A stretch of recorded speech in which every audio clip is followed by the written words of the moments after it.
네, 이어서 오늘의 주요 경제 뉴스 일정 정리하겠습니다. 증권팀 지수희 기자 함께합니다. 어서 오세요. 네. 안녕하세요.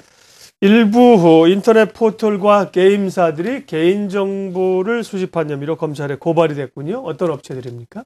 네, 이번에 개인정보 불법 수집 거래 혐의로 적발된 업체는 모두 13개입니다.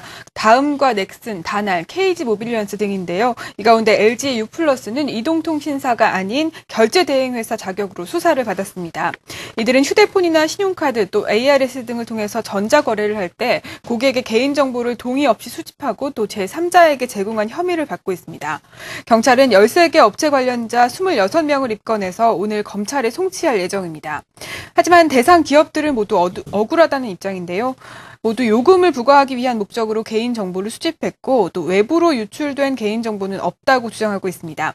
하지만 경찰은 개인정보가 외부로 유출됐는지 여부는 조사하지 않겠다는 강경한 입장을 보이고 있습니다. 네. 잘 나가는 그 게임 업체들과 또 결제 대행 회사들인데 개인정보 관리가 소홀했군요. 지난번에 그 30년물 국채가 발행되면서 큰 인기를 끌었어요. 9월이었는데 몇 달이 지났는데 인기가 시들해졌다고요? 네, 그렇습니다. 30년물 국채는 처음 발행했을 때 특히 거액 자산가들에게 큰 인기를 끌었습니다. 이 최초 발행인데다가 금리가 점점 떨어지고 있는 추세여서 지금보다 금리가 더 떨어질 경우 시세 차익을 챙길 수 있다는 계산 때문이었는데요. 하지만 지난 5일 기획재정부가 국고채 30년물 11월분의 경쟁 입찰을 실시한 결과 낙찰 금리가 3.07%와 3.1%로 오히려 9월과 10월보다 금리가 올라서 초기 30년물 국채를 샀던 사람들은 지금 팔 경우 손실을 보게 됩니다. 이 때문에 응찰률도 347.1%로 지난 9, 10월 발행 때 400%에 가까웠던 것을 감안하면 소극적인 것으로 나타났습니다.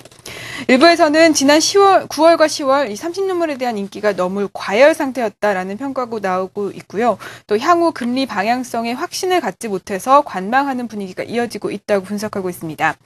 하지만 전문가들은 단기적으로 손해를 보고 있더라도 10년 이상 장기채의 경우에는 이자의 분리과세 신청이 가능해서 여전히 절세 매력은 남아있다고 조언하고 있습니다. 네. 삼성TV가 미국에서 아주 불티나게 팔리고 있다고요? 네, 그렇습니다. 삼성TV가 북미 시장에서 월간 115만 대 판매라는 신기록을 세웠습니다. 2.2초당 한 대씩 팔려나간 셈인데요. 지난해 10월 100만 대를 돌파한 이후 1년 만에 다시 신기록을 세운 것입니다.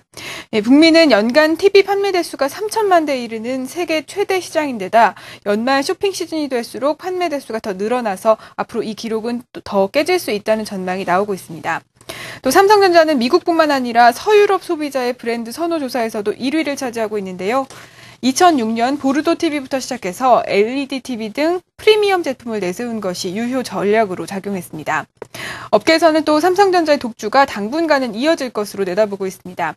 5대 글로벌 TV 업체 가운데 LG전자만 10%대 중반을 유지하고 있을 뿐 소니나 샤프 등은 고전을 면치 못하고 있기 때문인데요. 이에 따라서 지난해 23%에 그쳤던 삼성전자의 글로벌 시장 점유율이 올 4분기에는 30%를 돌파할 것이라는 예상도 나오고 있는 상태입니다. 예, 마지막으로 오늘의 주요 일정 보겠습니다. 네, 오늘은 디스플레이 부품 기업 아바텍이 코스닥 시장에 상장합니다. 그리고 금융위원회는 특정 금융거래 보고법 개정안을 국무회의에서 의결할 예정입니다.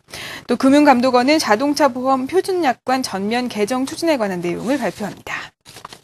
예, 오늘의 뉴스 브리핑 증권팀 지수희 기자 함께했습니다. 잘 들었습니다.